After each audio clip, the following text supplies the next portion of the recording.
Kalian sadar nggak sih, bangunnya sudah siang, ya mungkin jam 12 siang. Lalu, sebelum kalian melakukan apa-apa, kalian mulai ngecek HP, melihat semua update dari sosmed. Kalian berlanjut scroll dan scroll, sampai ya jam 3 sekarang.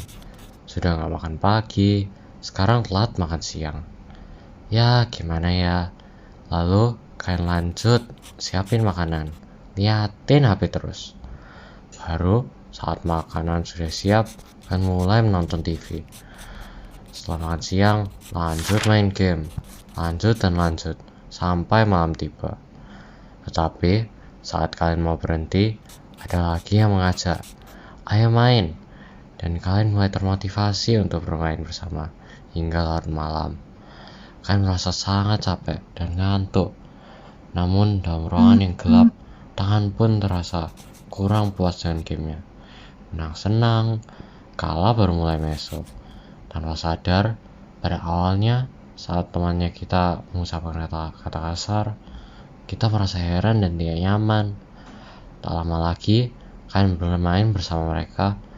Mulailah satu persatu kebiasaan buruk mulai muncul. Ternyata semalaman main sudah jam 5 pagi.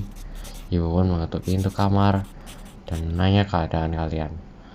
Namun, kalian terlalu fokus kepada mainan kalian dan tidak sengaja berkata kasar kepada ibu kalian. Ibu pun tidak marah, tapi kalian yang merasa bersalah. Mungkin situasi-situasi ini bukan suatu hal yang jarang terjadi, tetapi mulai dari hal-hal yang kecil dapat berdampak besar dalam hidupmu nanti.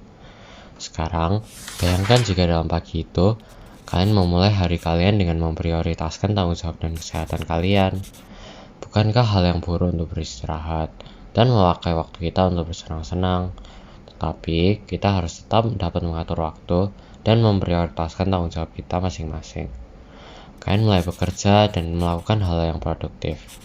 Jika kita dapat memilih dan mengatur prioritas yang tepat, maka kita dapat menyelesaikan segala tanggung jawab kita.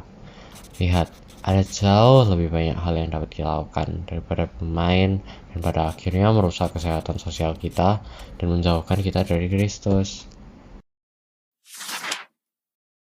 Nah, tapi ada satu pertanyaan penting yang harus kita pertanyakan. Apa itu kekudusan? Kekudusan artinya dipisahkan, yaitu dipisahkan dari hal-hal duniawi untuk menjadi milik Tuhan. Di zaman sekarang, menjadi tercemar dengan hal-hal yang tidak kudus sangatlah mudah. Dengan akses yang sangat cepat dengan segala dunia, kita sangat mudah terpengaruh dengan gaya hidup orang lain yang mungkin kita tidak paham apa yang benar atau salah, seperti mabuk-mabukan hingga tidak dapat mengontrol diri, mengucapkan kata-kata kasar, dan lain-lain. Sangatlah penting bagi kita untuk menjalani hidup yang kudus. Tetapi, mengapakah itu? Dalam Imamat pasal 26 ayat 12 tertulis, "Tetapi aku akan hadir di tengah-tengahmu, dan aku akan menjadi Allahmu, dan kamu akan menjadi umatku." Dalam ayat itu, kita dapat menyadari bahwa Tuhan sebenarnya ingin hidup kita kudus untuk menjalin hubungan kita dengannya. Ia tidakkah ingin kami berpisah dari hadiratnya dan bergabung dalam kepercayaan duniawi? Masalah yang dialami akhir-akhir ini adalah internet yang dipakai generasi muda yang menggantikan perilaku mereka dari baik menjadi buruk. Aksi-aksi kecil ini mungkin hanya terlihat sangat kecil, tetapi dapat bertambah sangat besar di masa depan. Internet mengandung banyak hal yang tidak sesuai dengan firman Tuhan, termasuk konten-konten dalam sosial media dan lain-lain. Konten-konten tersebut menjadi pencobaan generasi muda sekarang sebagai tantangan yang harus dihadapi mereka. Nah, relasi Tuhan dengan anak muda sekarang tergantung dalam kemampuan mereka untuk melawan daging dan tetap setia kepada Tuhan. Dalam era teknologi saat ini, godaan untuk terjerumus dalam dosa semakin meningkat. Anak-anak zaman sekarang sedang menghadapi tantangan besar dalam membangun relasi dengan Tuhan. Namun sangat penting untuk kita bisa menahan diri. Meskipun setiap masalah ada solusinya, kita perlu pedoman hidup karena solusi tidak selalu dapat diandalkan.